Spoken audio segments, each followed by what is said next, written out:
Hola, buenas noches. Me llamo Pablo Reyes y les voy a enseñar mi pregunta sobre el examen oral, que era cómo se ve la FEM en el motor. A continuación les voy a enseñar unos dibujos que ayudarán a entender mejor la resolución de esta pregunta. Bueno, pues aquí tenemos el dibujo de nuestro motor y generador. En este caso estaba en modo generador. Y para saber cómo se comporta el voltaje inducido, primero tenemos que saber que esta es la fórmula que nos da Faraday, que es FEM. Ese es nuestro voltaje inducido. Pero bueno, en el mecanismo, aquí entra un aire a la turbina y ese aire provoca que gire. Y ese giro hace un cambio en el ángulo.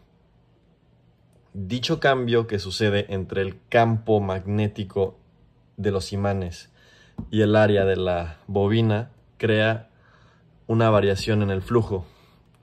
Y esa variación hace un voltaje inducido, o en este caso, pues, como lo estamos llamando, FEM.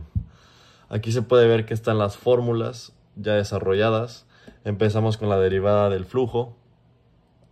Luego aquí pasamos en la expresión del flujo. La derivamos. Y nuestra fórmula final sería esta. Y ahora, una de las preguntas que se me hizo también era cuándo iba a ser ese voltaje inducido el mayor posible, y es esto. Y sería cuando el ángulo sea un ángulo perpendicular, en este caso 90. Y pues nada, lo que tenemos que entender es que para que haya un voltaje inducido tiene que haber una variación en el flujo. Y para que haya una variación en el flujo debe haber un cambio en el ángulo. Y ese cambio en el ángulo va a ser entre el campo de los imanes y el área de la bobina. Y ese cambio en el ángulo va a ser provocado por el giro que va a dar desde la turbina a todo el eje. Por eso es importante tener unos buenos valeros de rodamiento, para que permita que el eje gire de una manera más suave y haya un mejor torque. Pero bueno, en conclusión, si no hay un cambio en el ángulo, no hay una variación en el flujo. Y si no hay una variación en el flujo, no hay voltaje inducido. Bueno, ahora vamos a hablar sobre los principios físicos. Para empezar, tenemos la fuerza magnética. En este caso vamos a hablar sobre la ley de Lorentz, que la ley de Lorentz consiste en que cuando una corriente pasa por la bobina, esta va a interactuar con el campo de los imanes, en este caso, y genera una fuerza perpendicular, lo que va a provocar que gire. También tenemos torque sobre una espira, y es que se genera un giro gracias a la interacción de los dos campos, permitiendo una rotación continua al motor. En esta parte de continua tenemos que tener en cuenta que es muy importante tener un conmutador, ya que sin el conmutador no se invertirían los polos constantemente y no haría que gire continuamente. Seguimos con fuentes de campo magnético.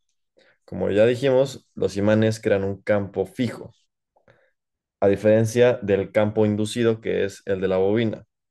Y este campo fijo es necesario para que interactúe con el de la bobina y provoque un torque. Bueno, seguimos con la ley de Faraday, que la ley de Faraday nos dice que el giro se experimenta por una fuerza. En el caso del proyecto, el viento nos ayudó a provocar ese giro, fue esa fuerza, y dicha fuerza provoca un cambio en el ángulo, y ese ángulo provoca una variación en el flujo. Esa variación en el flujo va a generar un voltaje inducido, o en este caso, FEM. Ya tenemos la fórmula de Faraday, y en este caso la fórmula final era el número de espiras por el campo, por el área de la bobina, por velocidad angular, y todo eso por el seno de velocidad angular por el tiempo. Y sabemos que lo máximo, el valor máximo que nos va a dar va a ser el número de espiras por el campo, por el área, por la velocidad angular. Y va a ser a un ángulo de 90 grados, porque eso nos daría 1. Por último, la ley de Lenz. nos dice que la corriente inducida se genera en un sentido que se va a oponer al cambio de flujo.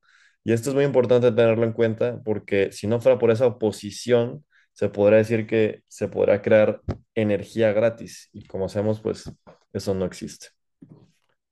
Bueno, seguimos con científicos relevantes. La verdad que había varios, pero entre los más destacados está Ørsted, que descubrió la relación en el campo y la corriente. Está Biot-Savart y Ampère, que descubrieron el campo magnético creado por corrientes, o en este caso campo inducido. Faraday formuló la ley de la inducción. Y por último, Lenz descubrió esta oposición de la cual hablamos, de la corriente al cambio.